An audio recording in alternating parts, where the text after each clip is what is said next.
See, folks, let me ask you this. What's your legacy going to be? What's your legacy going to be?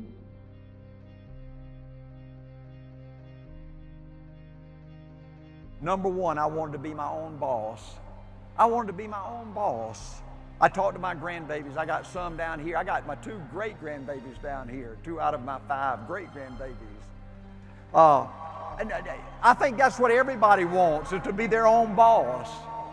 Number 2, I wanted to be totally financially independent, total financial freedom. Number 3, I wanted to work at something I was passionate about. I can't imagine. When I coached for 7 years, I loved it every day. Every day. I loved it. I got up and I was excited about going to work. When I went with A.L. Williams, for 20 years, I was excited every day. Every day. I loved it. I just loved it. And last, number 4, I wanted a great quality of life. I wanted a great quality of life. I wanted to enjoy my family. I wanted to enjoy my business. I wanted to have it all. I wanted to have it all. See, the dream we're selling at A.L. Williams is not running a base shop forever, not being a fanatic forever, not field training greenies 4 and 5 nights a week forever, not being on a treadmill forever. That's a dadgum nightmare. Our dream was for you to enjoy a great quality of life. Yes, go out and bust your butt in phase 1. You got to go out there and work like a fanatic. Field train those greenies 4 and 5 nights a week for a few years to launch this baby.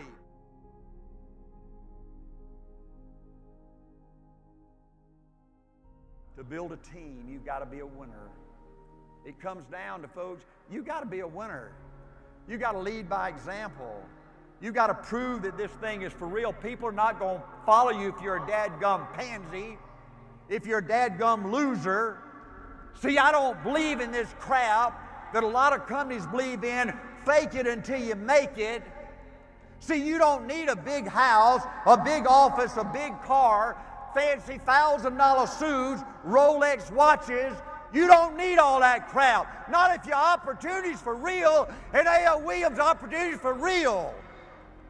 You need to keep your expenses low, your personal expenses and your business expenses. You need to live below your means until you become wealthy, financially independent. You live below your means. You got to prepare for crap to happen, because it's going to happen. Just get ready, and it's going to happen at the worst time.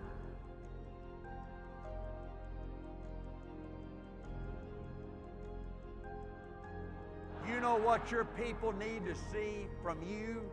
They need to see you do it first. They need to see you become the #1 recruiter, the #1 field trainer. You be always excited, always busy.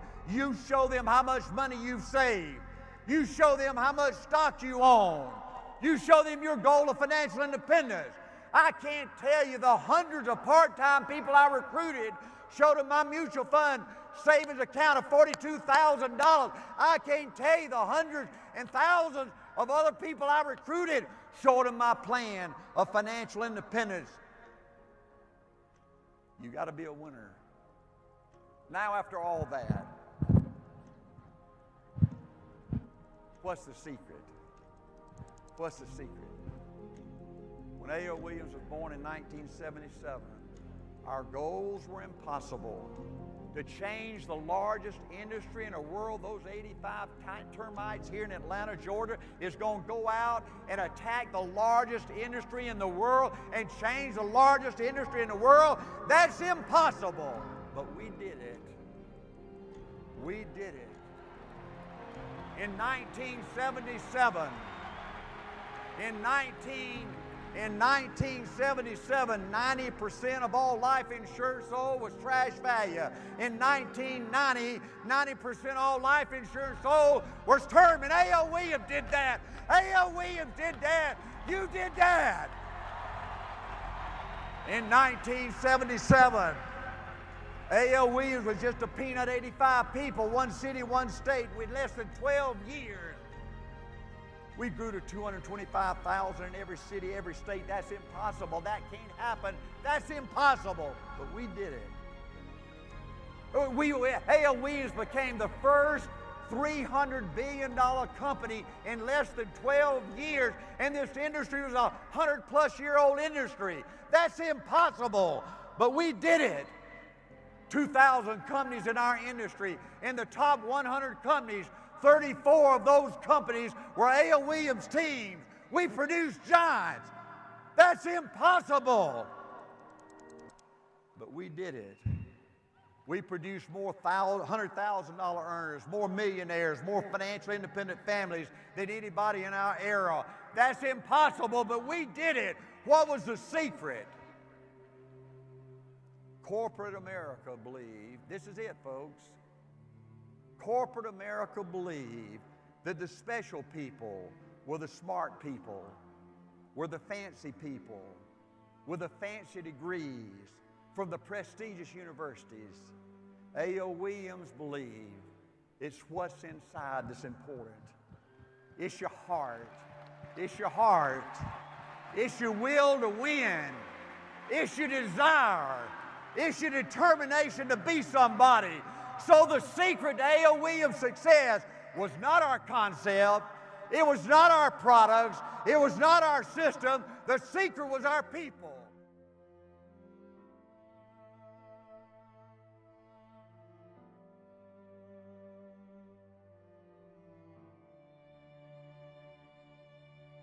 My folks didn't ever have any money. I had the greatest background in the world, but I grew up tough. You know, we greatest life in the world, but I never had all this stuff.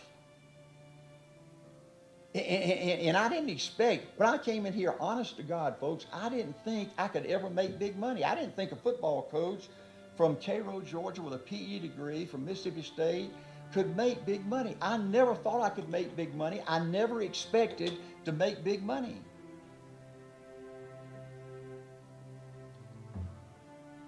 And all I wanted was a company that was real, that gave me a real opportunity. And I probably wasn't good enough. I probably wasn't tough enough. I probably wasn't smart enough to really make it big, to make big money and do some incredible things. But all I wanted was a company to give me that chance. Give me the dadgum chance and let me go for it. And then when people spoke to me, I wanted them to tell me like it is. Tell me exactly how it is. Don't pull any punches. I don't expect it to be easy. I know it's going to be tough for an old football coach. Tell me how it is. Don't dance around. Don't blow a hot air up my butt. Tell me exactly how it is, because I'm going to do it. And don't you let me do it and then find out you lied to me. You screwed me. You used me. And that's pretty much corporate America. They don't give a living dog crap about the customer out there, about their employees. They screw you and lie to you and use you. The politicians, you can't hardly find an honest politician. They all are a bunch of crooks, or they're incompetent, or both. I mean, all of them. I want to mean half, all of them. Good people don't run for political office today. And I wanted somebody to tell it to me like it is. When we founded A.O. Williams, buddy, I vowed that we were going to tell it to you like it is. We were going to sell the absolute best thing you can sell to the consumer. We had every regulator in every state. This is almost unbelievable, Rusty, but when we were in Atlanta, Georgia together, we had people in Phoenix, Arizona, and San Francisco, and Boise, Idaho, and New York City. We weren't even there, and they were scared of us. They were already, before we even got there, they were bonding together to try to outlaw our term insurance products and replacement and all this kind of stuff. How did we do it? How did we go from one part-time person in 1967 in Columbus, Georgia, a football coach with a PE degree, in the largest industry in the world, to every state, every city, every town, become number one, be number 1 and 2 combined, produced more $100,000 earners, more millionaires than anybody in our era. How did we dadgum do it? So Jim, when I thought about tonight, I could not tell you how I think we did it, because that's what I just begged for when I gave up coaching and came. This was my life.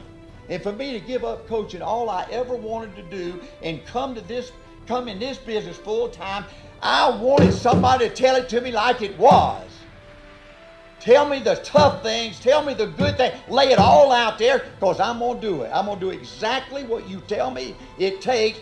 Dadgummit, don't lie to me. How do we do this? I can't explain it. I dadgum can't explain it. I know this. It's not what we did. I thought for a long time it's what we did is the reason we made it big. I thought we were the right people at the right place at the right time. But you know what? We didn't invent term insurance. Every company had term insurance. We didn't invent mutual funds. We didn't invent part-timers. It wasn't what we did. That wasn't the real key. The real key is who we were. It's who we were. It was the kind of people we attracted. It was their toughness. It was their passion. It was their work ethic. It was their sacrifice. Our people wanted to be somebody so bad it was scary. It was ridiculous. You would think we were almost emotionally unstable. I mean, honestly, folks, it was ridiculous. It's ridiculous you coming up here 2 days early and spending your time and your money to come up here to spend a day and a half with Art Williams. That's ridiculous in most people's mind, but I know why you did it. I know why you did it, because you still got something left to do.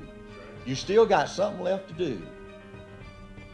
And you wanted to come get in a small room with a guy that was going to flat tell you how it is. We wanted to correct an injustice so bad it was scary. We wanted to make a difference with our life so bad it was scary. See, I really, honestly, in my heart, believe it's not what we did that made AOE. It's not what we did. I think we could have sold refrigerators. I think we could have done a lot of things out there and still conquered the world. I really believe that, Jim. It's not what we did. It's who we were. Someone once said this, and I believe this. He said anybody that's ever been successful had a hero, had someone in their life. Many times it was in high school years where you influenced the most. But they had some hero. They had someone in their life who believed in them. See, if you want to do all you can do in this business, you've got to be a hero to your people.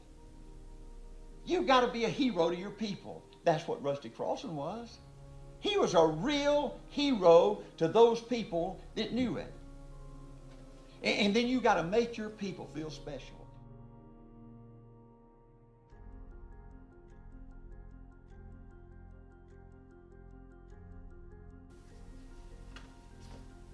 I had one hero in my life, Coach Taylor.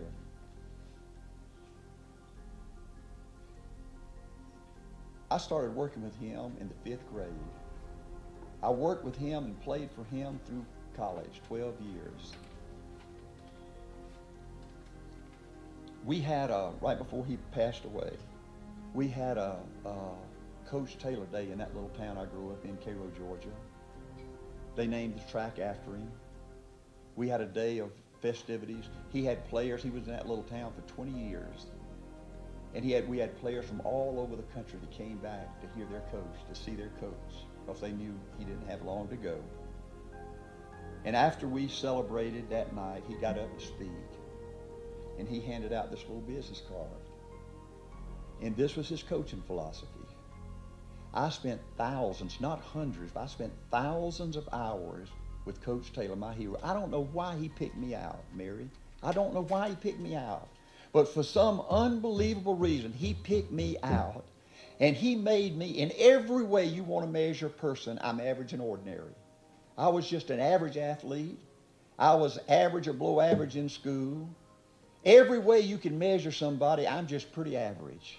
But Coach Taylor made me feel like I was going to conquer the world. He made me feel like I was going to do something important with my life. When I left Cairo, Georgia, I felt good about Art Williams. See, I believe every successful person in their life had somebody like Coach Taylor that made them feel special.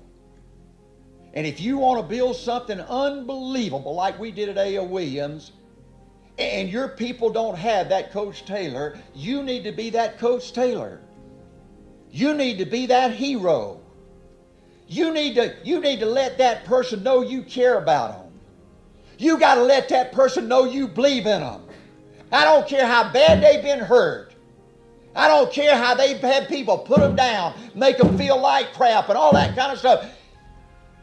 You got to find a way to look for the goodness in them. You got to find, see, I'm a believer that everybody has something good in them.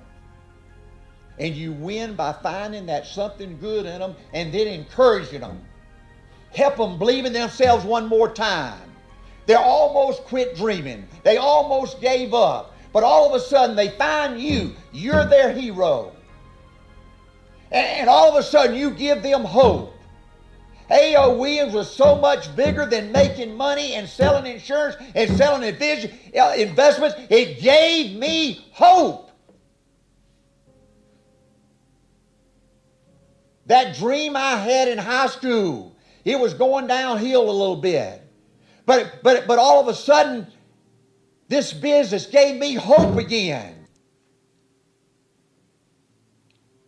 Coach Taylor made some remarks. We were all crying and carrying on. And he handed out this business card. And this was his business philosophy. Do what's right. Do your best. And treat others the way you want to be treated. You know, Coach Taylor was a winner. He was born in California, and the University of Florida offered him a track scholarship. He was a pole vaulter at the University of Florida. He was a fast softball pitcher. He won 2 world championships in softball. MVP, most valuable player, best softball pitcher in the world for 2 years in there.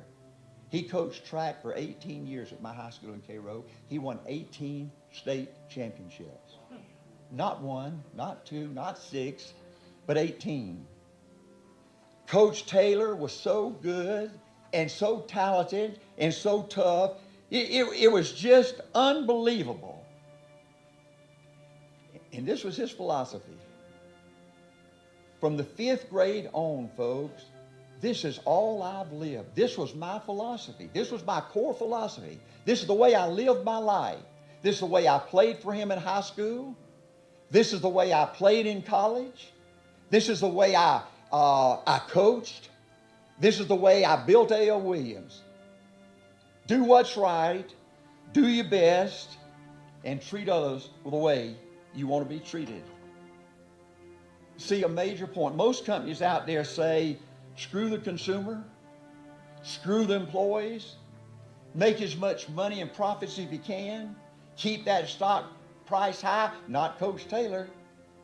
He said, do your best, do what's right, and treat others the way you want to be treated.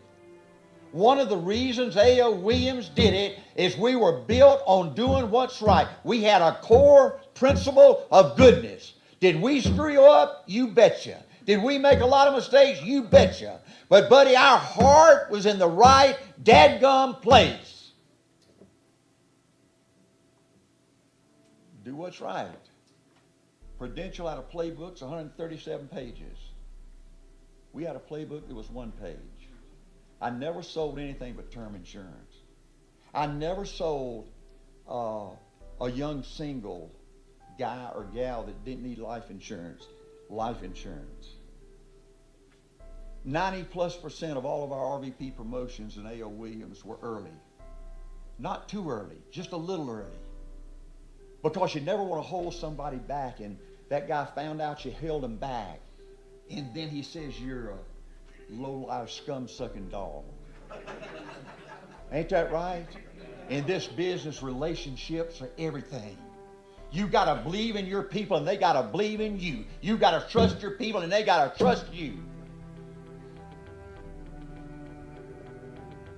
Well, I never made a sale on the first interview. Never made a sale on the first interview.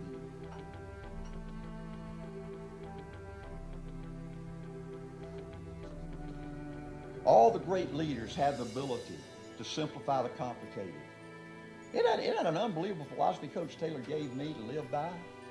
Do what's right, do your best, and treat others the way you want to be treated. You apply that to your life, Jim, in business, I'm telling you, you got a head start on the world out there. We got a leader right here, the president of Old Edwards, Richard Delaney from London. He's the best in the business. It's unbelievable what he's doing with Old Edwards. You know what his core management philosophy is? Make raving fans. See, great leaders have ability to simplify the complicated. See, by making raving fans, that means you got to do it all right. You got to welcome people with a smile. You gotta be proud of the quality of your room and your restaurant and your food, and you just gotta do it right? And you make raving fans. Do you know 80% of everybody that comes to Old Edwards comes back to Old Edwards again? See, you gotta have a core philosophy that's right, and it's gotta be simple where you can apply it to your life.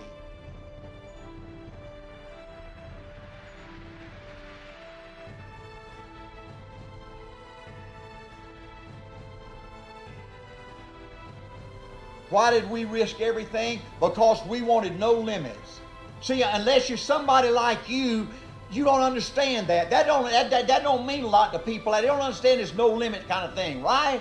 We wanted to create an where you couldn't ever not make more.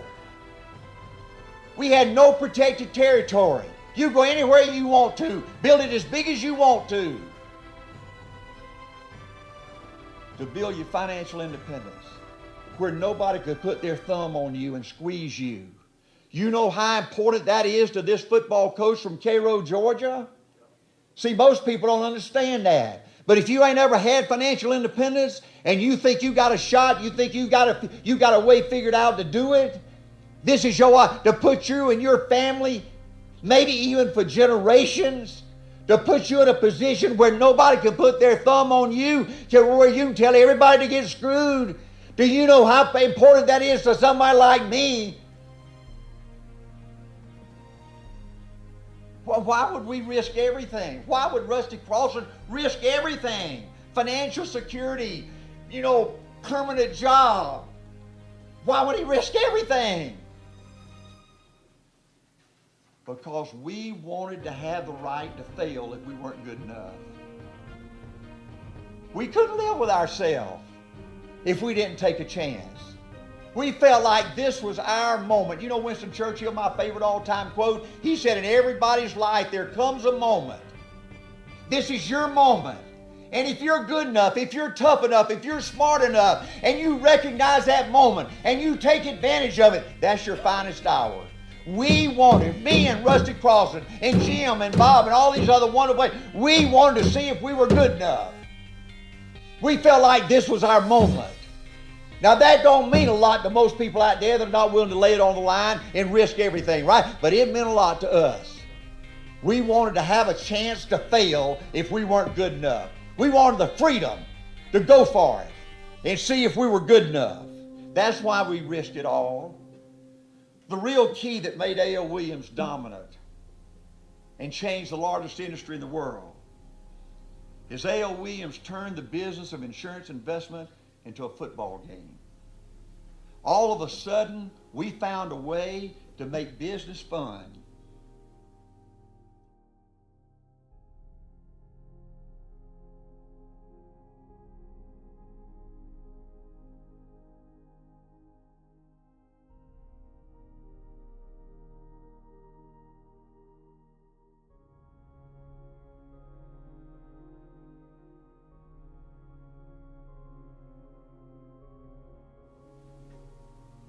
See, I know how to motivate. I'm a coach. I'm not an MBA from Harvard and Yale and that. I learned from Coach Taylor in Cairo, Georgia. I wouldn't trade that education for 50 Harvard degrees. You understand that? It was who we were. The kind of people we were. Now I know I get home tonight. And Angela's going to say, Art, you know, I can't believe it. You know, you're a madman. You get up there and you scream and you holler and you pound the podium. Why can't you just talk like a civilized human being, you know? You know why? You know why? Why? Because I'm a coach. I'm going to put your dadgum butt on the light poles out there, right? You want to win in this business, you better have the ability to get inside the heart of a man or a woman and put them on the dadgum light pole. If you're going to be around me, I'm going to energize your butt. You understand that? And I turned off a lot of people purposefully. You understand that? We didn't want no MBAs. We didn't want no people coming here dressed up in a three-piece suit. We didn't want no Harvard and Yale's. Right? See, I wanted to run their off quick. I got that learned that in coaching. See, I was going, if you want a uniform, I'd put a uniform on you, and I was going to get you out there on that practice field or that weight room, and I was going to challenge your butt. And if you didn't have the goodies, you wasn't going to quit on me on Friday night on a football game where we lose a dadgum game. I'm going to make you quit out there on the practice field, right? I'm going to make you quit in that weight room, right? Well, that's where it was at A.L. Williams. I was going to electrify your butt. And if I don't get you excited, if you don't feel good about this, don't let the door hit you in the ass. Ain't that right? And you know what, Nicole? You know what, Nicole? See, the women loved it more than the men. See, I used to give out these T-shirts, and it'd say, I am a stud. And I'd give it to a woman. And every now and then, I'd have some woman that would get offended by that. And I'd say, don't let the door hit your little You understand that? Because you know what? You know what? See, that woman would quit on us. That woman would quit on us, right? See, I'm going to challenge your Now, Judd, how you going to edit this thing? Huh? Okay. But ain't that right? Ain't that right? You want to go to work with somebody like me, or you want to go to work with some pansy? Right? What I'm looking for are warriors. If you're not a warrior, let's find out right now, and I'm going to kick your butt out of here. Ain't that right? I ain't going to spend my life screwing around with a bunch of dadgum pansies. Ain't that right? Ain't that right? Okay, dadgummit, that's the way this is the way we had every meeting. Every meeting we ever had. This was it. Hey, this was it. This was A.L. Williams. Right? You know what? You know what? See, the wrong kind of people couldn't take it. They said, you got to be careful. I've had people get up in meetings like this and walk out when I started screaming and hollering. See, I scream and holler and pound the podium for a reason, to get rid of the pansies, to let you know this is something you can believe in. You don't have to be smart. You can be like Art. Right? Right. All I want is somebody that can still dream, that can still hope, that can still sacrifice, that can still work. And me and you together, we'll get after somebody's right? Right. See, the A.L. Williams recruits, the kind of people we wanted to recruit, they didn't want to be insurance agents. These people we recruited, like Art Williams, a football coach, they didn't know if they could even sell something like a $100,000 insurance policy or a $200,000 investment. I didn't know I could do that. I didn't know anybody would buy something like that from a football coach. See, I didn't know I could sell IRAs and mutual funds and that kind of crap. I was a football coach. See, A.O. Williams recruits didn't know if we could even understand all the different, every book written about insurance was this thick, complicated words. I couldn't even understand all that crowd. We thought only the Wall Street crowd could understand securities and investments and stocks and bonds and all that kind of crap. Our recruits couldn't understand that. They didn't know they could understand that. And the kind of people we recruited in A.L. Williams, they couldn't stand the thought of talking to strangers, calling a stranger on a cold telephone, knocking on a stranger's door. I've never done that in my life. Going in a stranger's home. That's nauseating. That's repulsive to people like me.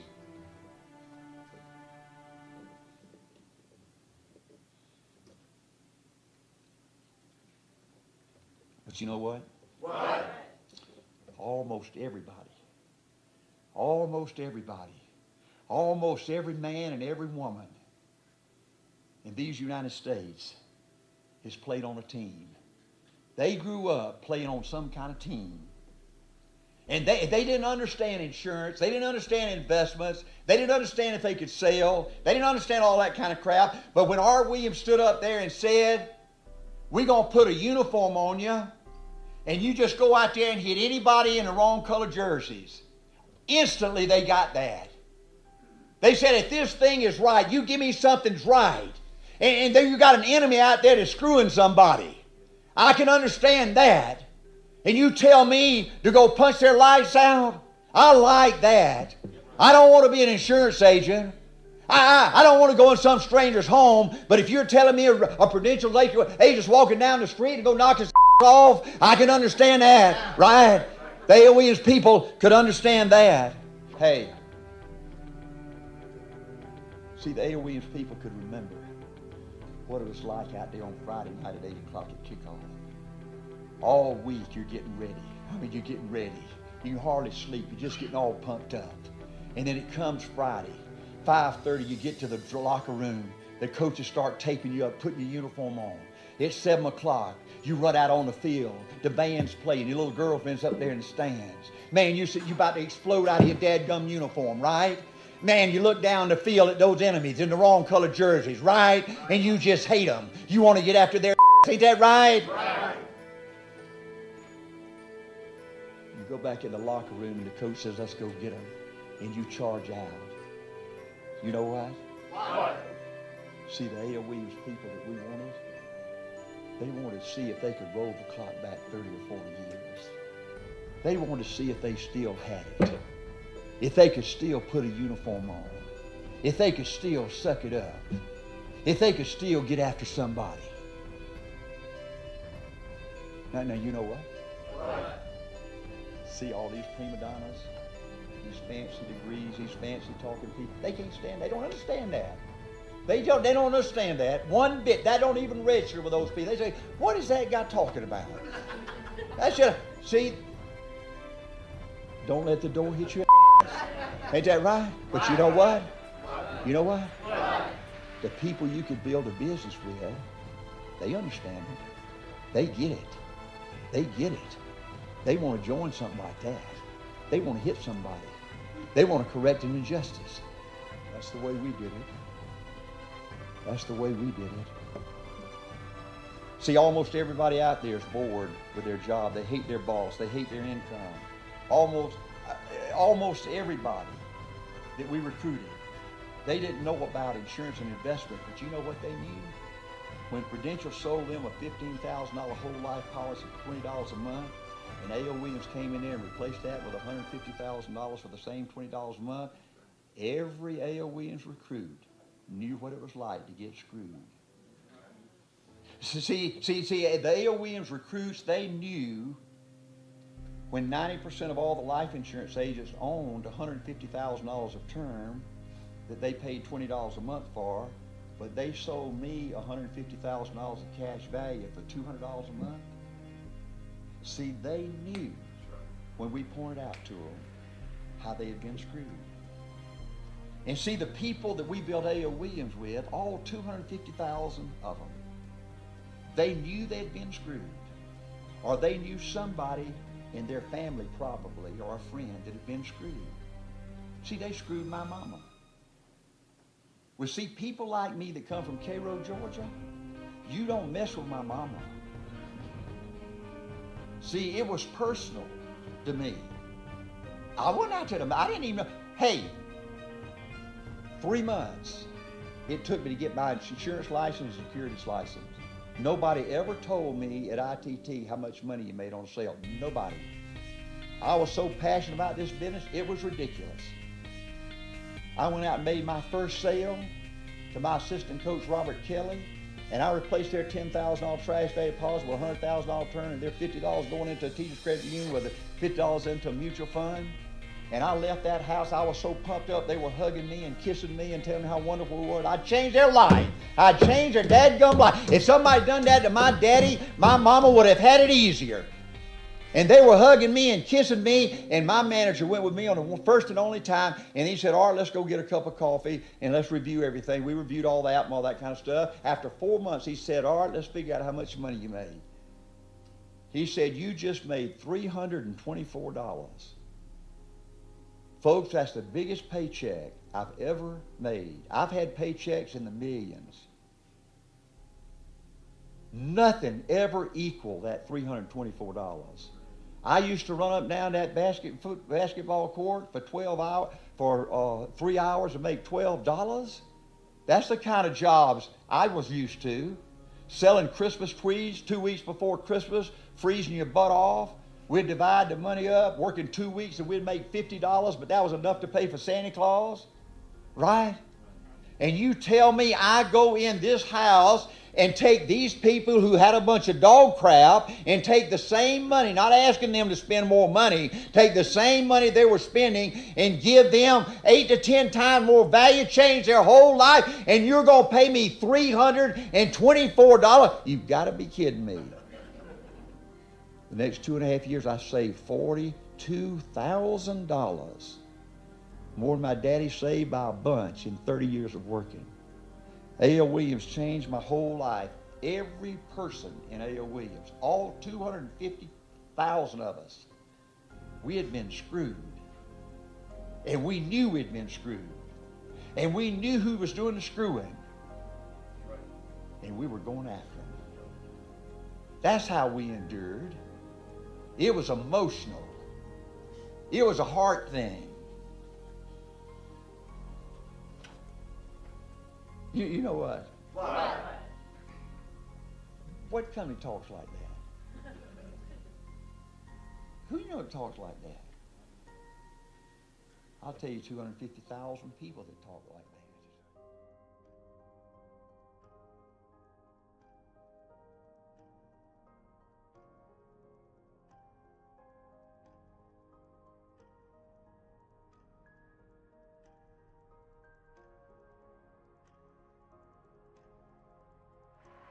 I also learned in those early days, to be a great company, you had to have an edge. You had to be different. You had to be better. See, the difference in being great and average and ordinary is this much. Folks, it's just almost too scary to talk about. See, you can do 99% of the things right and not do this much, and you're guaranteed to fail. But you can screw up every day like I did and do this much, and you're guaranteed to win. This much is a special kind of attitude, a special kind of mental toughness, a special kind of hunger and desire to be somebody. A.L. Williams was born with this much.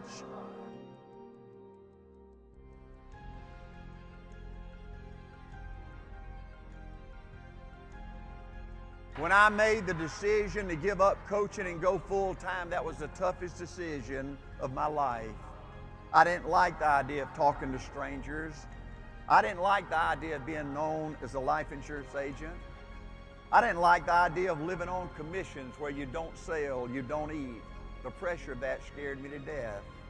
I didn't like the idea of waking up every day, going to an office where I was alone. That was scary to me. I didn't like the idea of people making me feel like I was begging them to let me come see them. That was nauseating to me. You see, I had confidence coaching football. Every day I had a warm, special place to go to work. I had my coaches, my school, my team waiting for me every day. Every day I had people cheering me on, my fans, the students, the parents, the community. Every day in coaching, I knew what I had to do to win. I had a system I believed in. I believed you learn best by doing it. I believed you practiced until you can't fail. I believed you outworked the enemy. My challenge was to duplicate that in business. February 10, 1977, A.L. Williams decided we were going to build a company like you build a football team. Those 85 people, all of them were coaches or they had played on a team. And A.L. Williams turned the business of life insurance into a game. You see, we didn't know anything about business. We didn't have any MBAs. We didn't have any professional salespeople. We didn't understand business plans, budgets, and spreadsheets. But those early A.L. Williams pioneers understood how to put a termite uniform on, and they understood how to hit anything in the wrong color dadgum jerseys. I want to talk to you tonight about the A.L. Williams I remember. We were a team.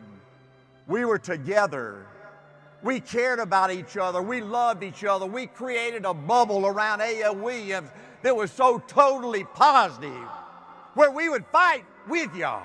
We would protect you. There was a special kind of spirit at A.L. Williams. We didn't just like it, we loved it. We really believed when we were born that we were different, that we were special. We believed that one day we would change the thinking of the largest industry in the world. We really believed that one day we would destroy trash value life insurance.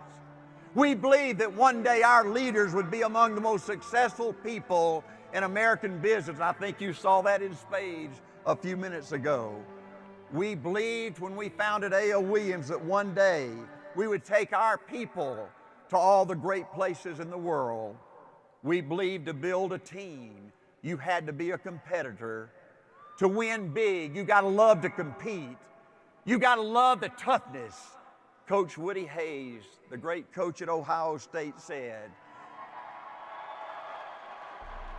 Coach Hayes said, I never saw anyone make a tackle with a smile on his face. See, competition is everything. To win, you got to have a scoreboard. If you don't have something to play for, you get bored. You get tired. You give up.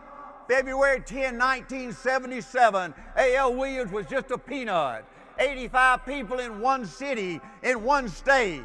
But we looked at this big old industry, the largest industry in the world, and we said, who's number one?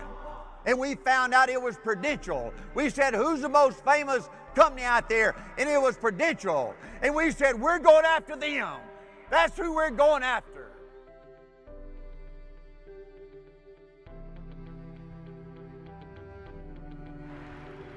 See, almost everybody said a football coach with a PE degree, building a big company, become financially independent, that's crazy. But see, you got to believe it before it becomes a reality. See, you got to believe that you can be an RVP. You got to really believe it before you can be an RVP. You got to really believe that you're worth $100,000 before you earn $100,000. You got to really believe that you're going to live to see the day where you're financially independent and you change the direction of your family for generations. You got to believe it in order to see it.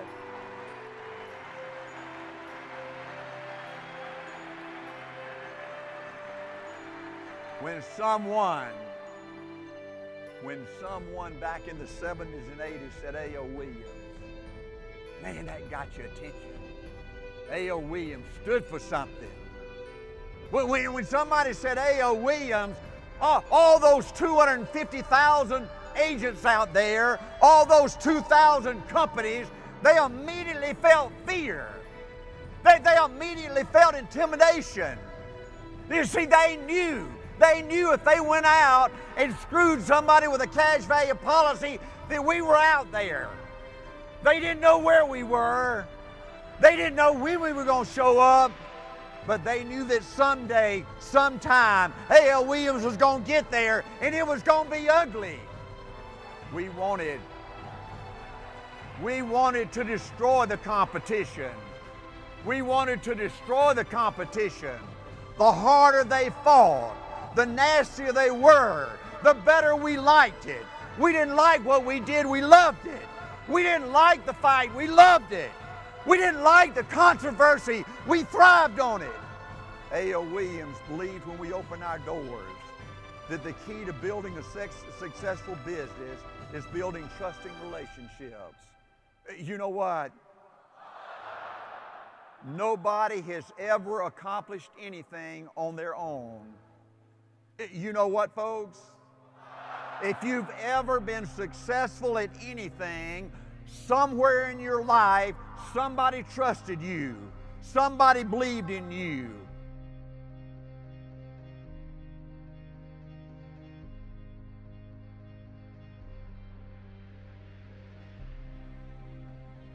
How do you get people to trust you? There are 5 rules. Number 1, you must always look for the good things in your people. Number 2, you can't let the losers and the negative people and the dishonest people and the unethical people make you lose faith in people. Number 3, you must show your people that you really care about them and their family and their dreams, really care. Number 4, you must love them and believe in them through good times and bad times. When Angela and I had our 2 babies, Art and April, and when they were growing up through those difficult teenage years, we'd sit them down and we'd tell Art and April, we'd say, now listen, y'all, I know you're going to screw up. I hope you're careful. I know you're going to make mistakes, but I want you to know a couple things. Number 1, I doubt you'll ever make as many mistakes as your mom and daddy made.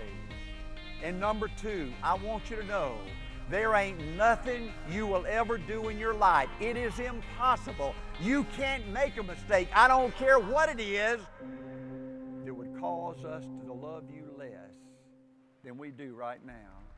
I want you to know, there is nothing you can ever do that you can't come home.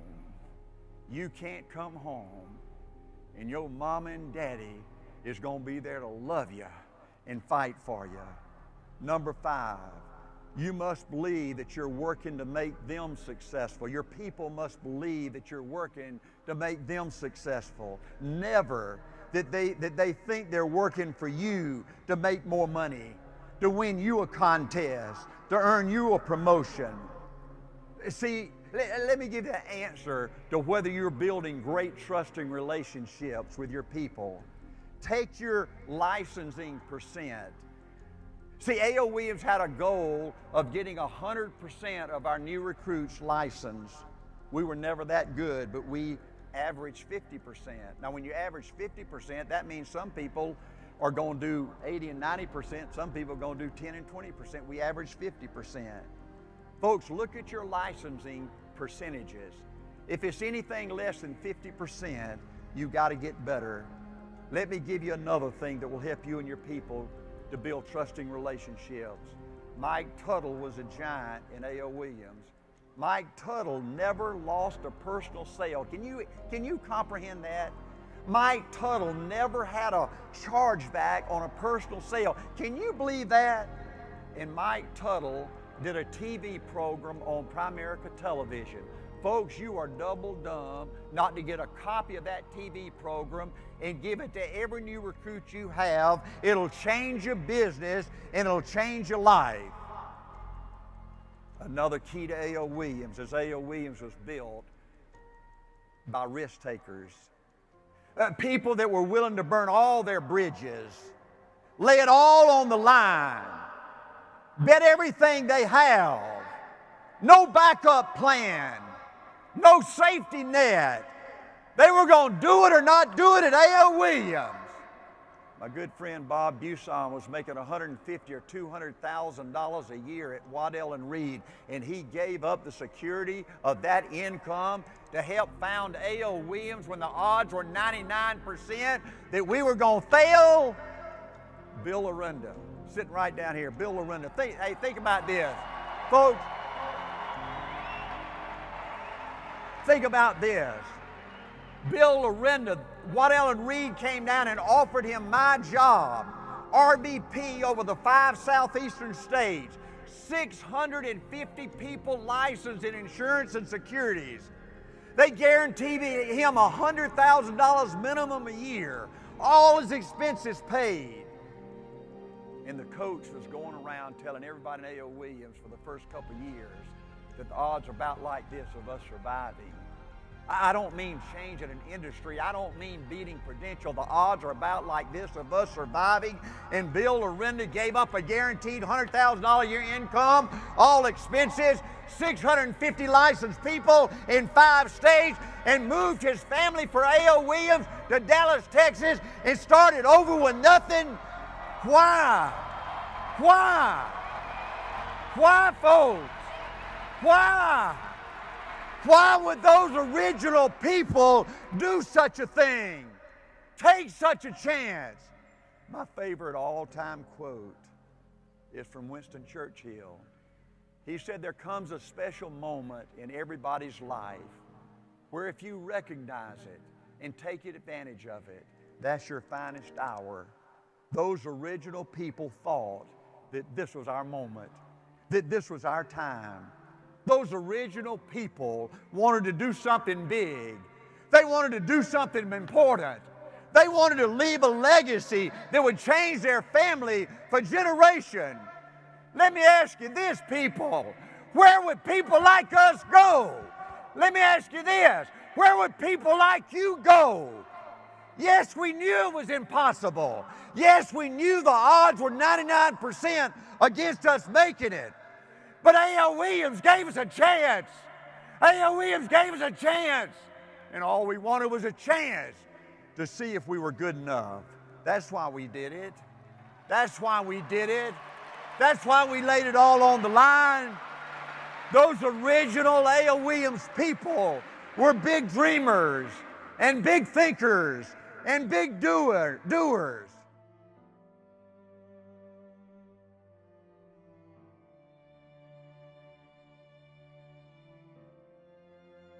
Let me close with this, my last unwritten law. I don't promise you it's going to be easy. I heard John Addison say a while ago, we don't guarantee you nothing. I don't promise you it's going to be easy.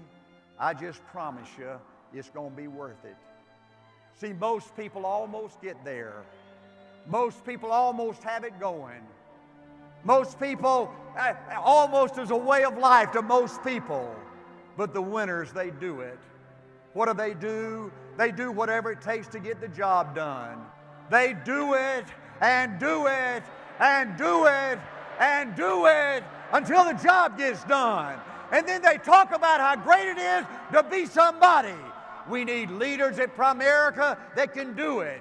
If you want to be an RVP, dadgummit, do it. If you want to be somebody, go do it. If you want to become financially independent, do it. I hear too much talk around A.O. Williams. We need people who can do it and then talk. I hear it. Everywhere I went in A.O. Williams, I heard people say, Art, you can count on me. Great. Just do it. Art, I'm going to be a sales leader in 30 days. Wonderful. Just do it. Art, I guarantee our Life Underwriters Association is going to run all you termite side of the business. Wonderful. Do it and then talk about it. Art, if I just had one good month, if I could just get the momentum going, I know I could make it big. Well, go do it. Art, if I could just sell my house, do it. But houses ain't selling. Do it anyway. Art, I'm not making any money. What I do, you just do it. Do what, Art? You do it and do it and do it. Art, when I get to be an RVP, can I quit doing it? Nope. Art, I guarantee I'm going to win this contest. Wonderful. Just do it. Art, I want to make it so bad I can taste it. What I do, you just do it. Art, I don't know if I can keep on keeping on. I'm really hurting. What I do, you just do it. Do what, Art? You do it and do it and do it. All my life, Art, I've wanted to be somebody important. Well, do it then. Art, I'm going to recruit 20 people this month. Wonderful. Just do it. Art, I'm going to save money so I don't ever have to go through this again. Great. Just do it. Art, I'm hurting. I'm really hurting. What I do, you just do it. Art, you don't understand. I was number one. I was Mr. Everything in my company. You don't mean I got to start off down there and do it, do you? Yep, you really got to do it. Art, what's the primary difference between the winners and losers at A.L. Williams? The winners do it. They do it and do it and do it and do it until the job gets done. And then they sit back and they talk about how great it is to have achieved something unique and how glad they are that they didn't quit like everybody else and how wonderful it is to be somebody they're proud of.